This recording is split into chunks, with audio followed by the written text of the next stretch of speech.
Big பாஸோட டே 17 episode number 18. இன்னைக்கு ப்ரோமோக்களை பார்க்கும்போதே ஒட்டுமொத்த வீடு பத்திக்கிட்டு எரியுது போல் இருக்கே அப்படின்னு நினைச்சோம். அதே மாதிரி தான் 1 hour எபிசோட்லயும் பாருவோட கண்டென்ட்டுக்கு பஞ்சமே இல்ல.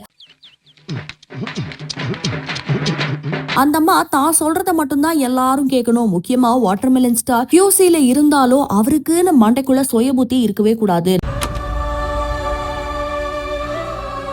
நம்ம சொல்றதுக்கெல்லாம் அவரை மண்டையாட்டினார்னா அவரை கூட வச்சுக்குவோம், இல்லன்னா அவரையும் கழட்டி விட்டுருவோம் அப்படிங்கிற குறிக்கோளோட தான் இந்த கேம்ல விளையாடுறாங்கன்னு இன்னைக்கு புரிஞ்சுது. அண்ட் அதே மாதிரி ஒரு கேங்கா சேர்ந்து எப்ப பார்த்தாலும் பாரு அண்ட் வியானாவை டார்கெட் பண்றாங்க அப்படிங்கறதும் கொஞ்சம் கொஞ்சமா வெளியே வர ஆரம்பிக்குது. இவ்வளவு வேலை செஞ்சு மண்டை மேல இருக்க கொண்டே மறந்துட்டேனா. எபிசோட் ஆரம்பத்திலேயே பார்வதி, வியானா, திவாகர் இவங்க 3 பேரும் ஒட்டுமொத்த வீடும் சேர்ந்து இவங்க 2 பேரை மட்டும் டார்கெட் பண்றது ரொம்ப கஷ்டமா இருக்கு அப்படின்னு திவாகர் கிட்ட புலம்பிக்கிட்டு இருக்காங்க. அதுவும் இல்லாம பாரு சொல்றாங்க, பாருங்கன்னு இந்த வியானா பிள்ளைய டார்கெட் பண்ணதுக்கு ஒரு நாள்லயே அழுதுருச்சு, என்னெல்லாம் டே 1ல இருந்து பண்றாங்க, நான்லாம் எப்படி கன்னு மாதிரி நிக்கிற பாத்தீங்களா அப்படின்னு. இது என்னமோ உண்மைதான். பாருவை என்னதான் அடிச்சு துவைச்சு காய போட்டாலும் ஒரு ஓரமா போய் உட்கார்ந்து 2 நிமிஷம் அழுதுட்டு அதே ஸ்பீட்ல திருப்பி வருவாங்களே தவிர கையெடுத்து கும்பிட்டுட்டு இந்த இடத்துக்கே நான் வரல அப்படின்னு ஓடி போற ஆள் பாரு இல்லைன்னு நினைக்கிறேன். இன்னொரு பக்கம் திவாகரும் பாருவும் பேசிக்கிறாங்க. இங்க பாருங்க, ஒரு குவாலிட்டி செக்கரா நம்ம இன்னும் பயங்கரமா யோசிச்சு இந்த கேமை விளையாடணும் அப்படின்னு. இது வெறும் பாட்டில செக் பண்ணி தூக்கி போடுற வேலை இல்ல அப்படின்னு சொல்லி ஒரு கேமை எப்படி பார்க்கணும்னு திவாகர் மண்டைக்குள்ள இறங்கி ஆணித்தனமா சொல்லிக்கிட்டு இருந்தாங்க. ஆனா திவாகர் அப்படிலாம் இல்ல பாரு, இட்ஸ் ஓகே பாரு, நம்ம பண்ற வேலையை நம்ம ஒழுங்கா பண்ணுவோம் அப்படின்றாரு. ஆனா பாரு இல்லன்னு, நம்ம கொடுத்த வேலையிலயும் நம்ம பயங்கரமா யோசிச்சு விளையாண்டோம் அப்படின்னா வெற்றி நம்ம கையில தான் அப்படின்னு சொல்லிக்கிட்டு இருக்காங்க. இன்னொரு பக்கம் கட் பண்ணா எல்லாருமே சாப்பிட்டுக்கிட்டு இருக்காங்க. இந்த எஃப்ஜேக்கும் ஆதிரைக்கும் சொன்னாலும் புரியாது, அவங்களுக்கும் தெரியாது அப்படிங்கிற மாதிரி எப்ப பார்த்தாலும் கன்றாவையான கண்டென்ட்களையே கொடுத்துட்டு திரியறாங்க. இவங்க 2 பேரும் உட்கார்ந்து ஹாயா மேகி சாப்பிட்டுக்கிட்டு இருக்காங்க. அவங்களுக்கு தண்ணி வேணுமாமா, பாரு தான் கொண்டு வரணும் அப்படின்னு ஆதிரை உட்கார்ந்து ஆர்டர் போட, நீ உட்கார்ந்து இருக்கிற போஸ் கூப்பிடுற விதம் எதுவும் எனக்கு பிடிக்கல, என்னால பண்ண முடியாது அப்படின்ட்டு பாரு எந்திரிச்சு போயிட்டாங்க. இந்த அவமானம் உனக்கு தேவையா? உடனே இந்த கனியக்கா, என்னப்பா ஏன் இப்படி வேலை செய்ய மாட்டற அப்படின்னு ஆஜராயிட்டாங்க. என்னோட வேலைகளை முடிச்சுட்டு தாங்க வர முடியும் அப்படின்னு முதல்ல சொன்னாங்க. பார்த்தா உள்ள கேமராக்கு முன்னாடி திவாகர், வியானா, பார்வதி இவங்க 3 பேரும் நின்று தக்குச்சிக்கு தக்கு ஜிம்னு டான்ஸ் ஆடிக்கிட்டு இருக்காங்க. ஏங்க டான்ஸ் தானே ஆடுறீங்க, வந்து எங்க வேலையை பண்ணுங்க அப்படின்னு எஃப்ஜே கூவுனாலும் இல்ல எங்களுக்கு திவாகர் வேலை கொடுத்துருக்காரு, அவர் வேலையை முடிச்சுட்டு தான் வருவோம் அப்படின்ட்டாங்க. உடனே இந்த எஃப்ஜேக்கு கோவம் பொத்துக்கிட்டு வந்துருச்சு. அவரால் ஒரு விஷயத்தை ஹேண்டில் பண்ண முடியல அப்படின்னா உடனே கனியக்காட்டு போயிருவாரு. பாருங்க ரூல்ஸ் பிரேக் பண்றாங்க, எங்களுக்கு இதுக்கு பனிஷ்மெண்ட் தெரியணும் அப்படின்னு உடனே கனியக்கா ஆஜராயிருவாங்க. இதுதான் 2 நாளா நடந்துகிட்டு இருக்கு. என்ன கேவலமா பாத்துட்டு போற? உடனே அவங்க உள்ளாக்க புகுந்து, நீங்க வந்து பண்ணிதானே ஆகணும் வேலை சொல்லும் பொழுது ஏன் இப்படி பண்றீங்க அப்படின்னு கேட்டதுக்கு பாரு வந்து, இல்ல கனியாக்கா, கூப்பிடுறதுக்கு ஒரு பொசிஷன் இருக்கு, ஒரு மாதிரி உட்கார்ந்துகிட்டு இங்க வா அப்படிலாம் சொன்னா எனக்கு பிடிக்காது, அது டிஸ்ரெஸ்பெக்ட்ஃபுல் அப்படின்னு பாரு சொன்னாங்க.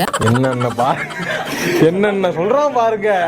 ஆமா உங்களுக்கு பண்ற எல்லாமே டிஸ்ரெஸ்பெக்ட்ஃபுல் தான், உங்களுக்கு இந்த கேமே புரியல அப்படின்னு பொங்குன்னு பொங்கிக்கிட்டு இருந்தாங்க. ஆனா இதுல எனக்கு ஒரு விஷயம் புரியல கனியக்கா, இந்த வீட்டுல நிறைய பேர் இருக்காங்க, அவங்க 2 பேரும் மட்டுமே எப்ப பார்த்தாலும் டார்கெட் பண்ணி வேலை வாங்குறதுங்கிறது எந்த விதத்துல நியாயம்?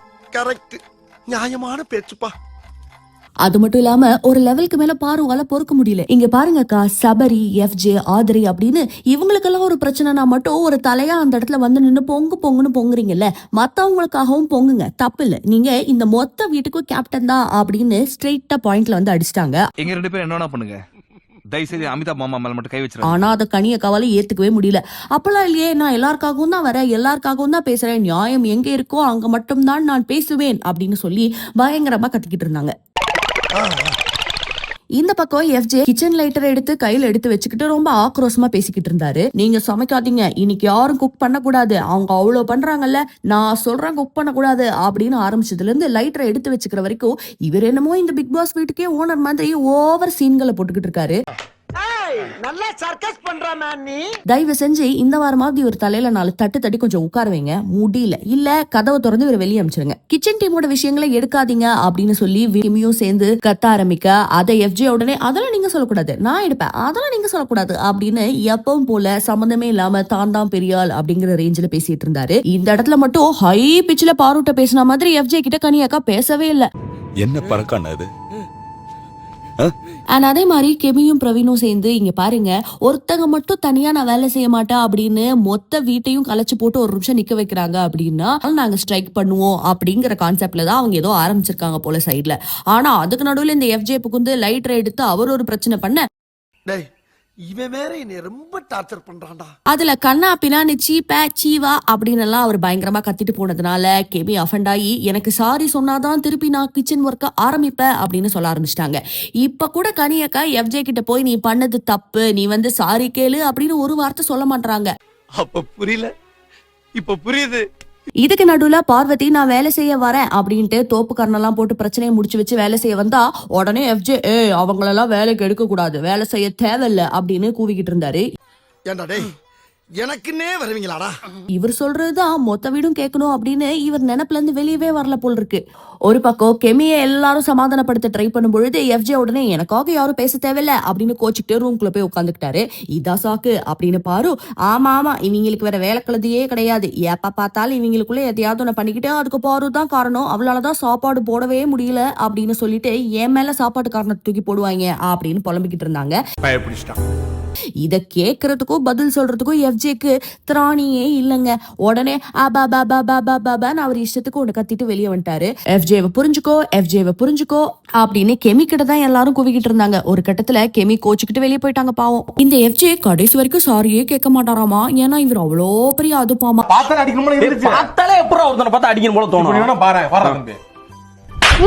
இவருக்காக ஒரு 10 பேர் சேர்ந்து கெமி கிட்ட கூவுன்னு கூவிட்டு கடைசியில கெமியவே கன்வின்ஸ் பண்ணி கூட்டிட்டு வந்துட்டாங்க. இன்னொரு பக்கம் விக்ரம் எஃப்ஜே கிட்ட நீ ஏன்பா தேவையே இல்லாம பாருக்கு லைம் லைட்ட போட்டு கொடுத்துக்கிட்டு இருக்க, நாங்கெல்லாம் நீங்க என்ன வேலை சொன்னாலும் செய்யறோம், எங்களுக்கு கொஞ்சம் கூட வாட்ச் டைம் கிடைக்கிறது இல்ல, ஆனா எல்லாத்துக்கும் பிரச்சனை பண்றது ஸ்ட்ராட்டஜியா வச்சுட்டு ஒட்டுமொத்த வாட்ச் டைமையும் அந்த பொண்ணு தான் பக்கம் இழுத்துக்குது, அதுக்கு நீங்க எல்லாம் சேர்ந்து ஹெல்ப் வேற பண்றீங்க, அதை பண்ணாதீங்க அப்படின்னு சொல்லிக்கிட்டு இருந்தாங்க.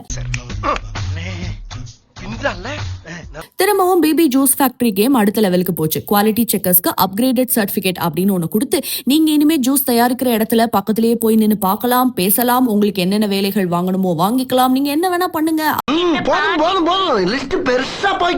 அப்படின்னு சொல்லி QC செக்கர்ஸ்க்கு கொடுத்திருந்தாங்க. முக்கியமா எஃப்ஜே கிட்ட டேபிள் மேலேயே ஏறி உட்கார்ந்துகிட்டு என்னப்பா ஓவர் ஆட்டமா இருந்தது காலையில இருந்து, இப்ப பாத்தியா என்கிட்ட தான் வர வேண்டி இருந்தது அப்படின்னு பாரு நக்கல் பண்ண, ஏங்க டிக்கி தூக்கி இப்படிதான் டேபிள் மேல வைப்பீங்களா, அதுவும் சாப்பாடு கடை வைக்கிற டேபிள் மேல இப்படிதான் வைப்பீங்களா அப்படின்னாரு. இன்னைக்கு நீ தான் டார்கெட், இருடி எப்படி பண்ற பாரு அப்படின்னு சொல்லிட்டு இருந்தாங்க. இன்னொரு பக்கம் முட்டை தொக்கு கொடுங்க, மேகி கொடுங்க, என்ன தூக்கிட்டு போங்க அப்படின்னு இஷ்டத்துக்கு பாரு வேலைகளை வாங்க. மேகி சாப்பிட்டுட்டு இருக்கும்போது எனக்கு ஒரு வாய் கொடுங்க அப்படின்னு திவாகர் கேட்டாரு. அண்ணே சும்மாரி, இது என்னோட டாஸ்க், நான் கிரியேட்டிவா யோசிச்சு பண்ணிக்கிட்டு இருக்கேன், என்ன பார்த்து காப்பி அடிக்காத அப்படின்னு திவாகர் கிட்ட சொல்லிட்டு இருந்தாங்க. ஒரு பக்கம் விக்ரம் என்னடானா நசுங்கி போன பாட்டில்கள் தான் எனக்கு கிடைச்சது, அதனால குவாலிட்டி செக்கர்ஸ் ஆன மேடம் சார் உங்களுக்கு என்ன வேணும்னு சொல்லுங்க, நாங்க பண்ணி கொடுக்குறோம், ஆனா நசுங்கின பாட்டில்களை கொஞ்சம் அப்ரூவ் பண்ணி எங்களை காப்பாத்தி விடுங்க அப்படின்னு சொல்லி அவர் ஒரு ட்ராக்கை கிரியேட் பண்ணிக்கிட்டு இருந்தாரு. இந்த பக்கம் எஃப்ஜே நான் என்னோட தொழிலாளி கிட்ட வேலை வாங்கலாம் இல்லையா, நான் தானே ஓனர் அப்படின்னு சொல்லிட்டு பார்வை வெறுப்பேத்தணுங்கிறதுக்காகவே தாங்கிட்ட பாட்டில்களை வித்த கலையை கூப்பிட்டு நான் தானே ஓனர், உங்களுக்கு 40% ஷேர் கொடுக்குறேன், என் கை கால் அமுக்கி விடுங்க அப்படின்னு சொல்லி எக்ஸ்ட்ரா சீன்களை கிரியேட் பண்ணிக்கிட்டு இருந்தாரு.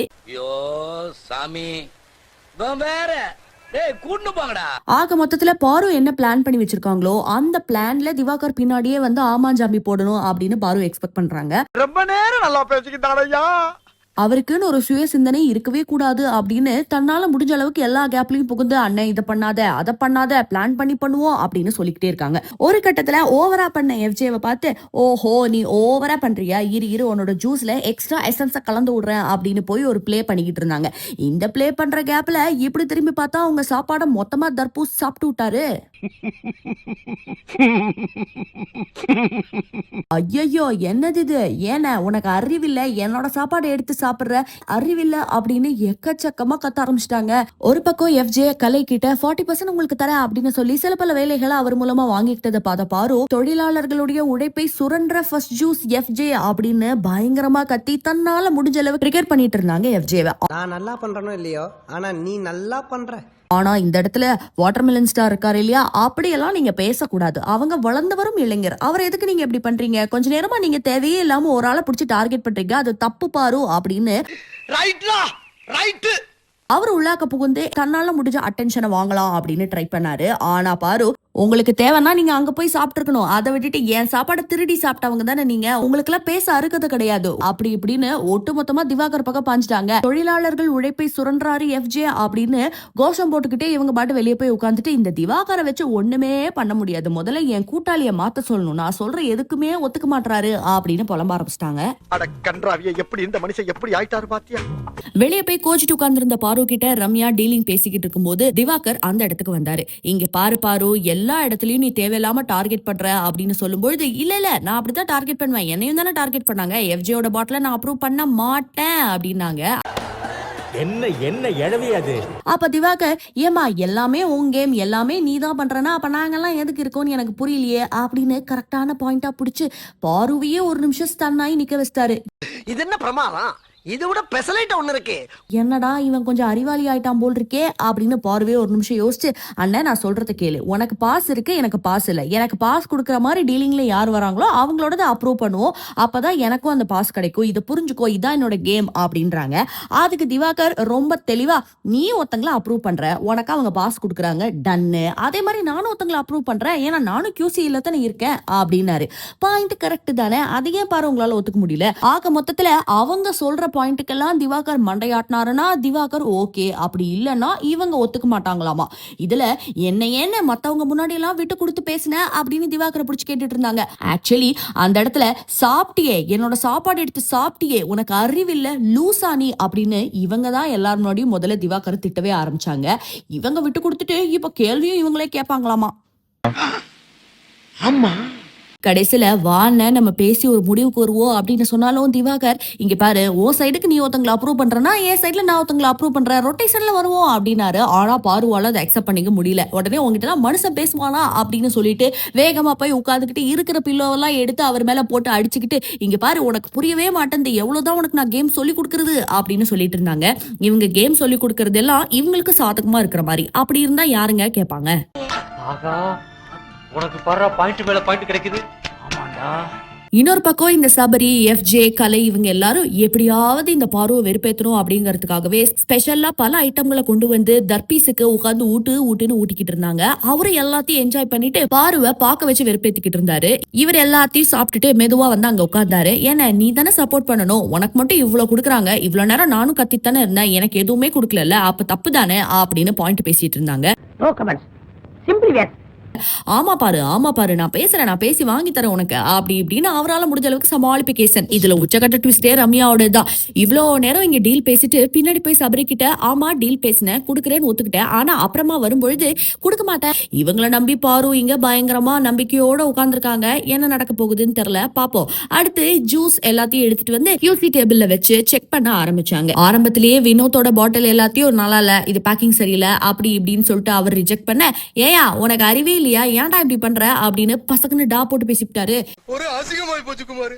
கடைசியில வினோத்தோட பாட்டில்கள்ல சில பாட்டில்களை அப்ரூவ் பண்ணி பல பாட்டில்களை தூக்கி குப்பையில போட்டாங்க. அதே மாதிரி அடுத்து வந்த எஃப்ஜே கிட்ட, வாடா என் பம்பர கட்ட மண்டையா அப்படிங்கிற மாதிரி உன்னோடதுல எத்தனை ரிஜெக்ட் பண்றேன் பாரு அப்படின்னு சொல்லிட்டு, இந்த பக்கம் வாட்டர்மெலன் ஸ்டார் ஓகேன்னு சொல்லிட்டு இருக்கிற பாட்டில கூட இல்ல எனக்கு இதுல விருப்பம் இல்ல அப்படின்னு சொல்லிட்டு கொட்ட ஆரம்பிச்சாங்க பாரு.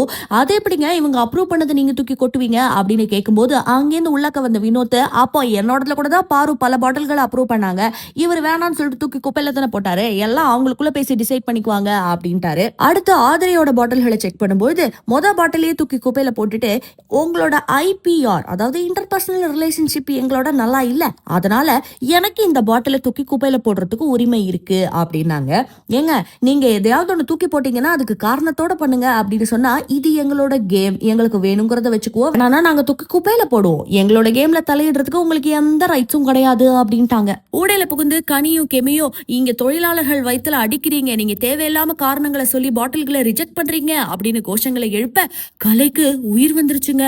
ஆமா இந்த வீட்டுல அவர் ஒருத்தர் இருக்காரு, அவரு ஒரு கண்டஸ்டன்ட் தான் அப்படின்னு அவருக்கே ஞாபகம் வந்துருச்சு. QC செக் பண்ணிட்டு இருந்த டேபிள் எல்லாம் புடிச்சு தள்ளி விட்டு மிதிச்சு ஏகப்பட்ட சீன்களை கிரியேட் பண்ணிட்டு இருந்தாரு. உள்ளார கட் பண்ணா ஆதிரை என்னத்துக்கு இப்ப இந்த பாட்டில ரிஜெக்ட் பண்ண ட்ரை பண்ணிட்டு இருக்காங்க, ரீசனே எல்லாமே இவங்க பண்ணுவாங்களா, இதை நம்ம பார்த்துட்டு வாய மூடிட்டு பாக்கணுமா அப்படின்னு சொல்ல, உடனே அந்த பக்கம் வாட்டர்மெலன் ஸ்டார் ஆதிரை ஒரு நிமிஷம் வா ஆதிரை ஏன் இப்படி கோவப்படுற அப்படின்னு சமாதானப்படுத்த வந்தாரு. இந்த பக்கம் ஒரு தொழிலாளியா இருந்துட்டு கலை எப்படி QC பண்ற டேபிளையே வந்து தள்ளுவாரு, அதனால அவரோட முதலாளி FJயோட பாட்டில்கள்ல எதெல்லாம் அக்செப்ட் பண்ணிருந்தோமோ அதை கூட நாங்க ரிஜெக்ட் பண்ண போறோம் அப்படின்னு பண்ணிட்டு இருந்தாங்க. இதுல பொங்கி எழுந்த அந்த பக்கத்துல இருக்கிறவங்க எல்லாம் எப்படி QCல இருக்கிறவங்க எல்லாருமே மனிதாபிமானமே இல்லாம நடந்துக்கிறாங்க பாருங்க அப்படின்னு கூவிக்கிட்டு இருந்தாங்க. நடுவுல வினோத் புகுந்து எப்ப பார்த்தாலும் இந்த வாட்டர்மெலனை டார்கெட் பண்ணிக்கிட்டே இருந்தாரு. வினோத் வம்பிழுத்தோன்னே டென்ஷன் ஆன வாட்டர்மெலன் ஸ்டார் அவரோட அப்ரூவ்டு பாட்டில்ஸ் கூட எல்லாத்தையும் கீழே ஊட்டி பயங்கர கலாட்டா பண்ண ஆரம்பிச்சிட்டாரு.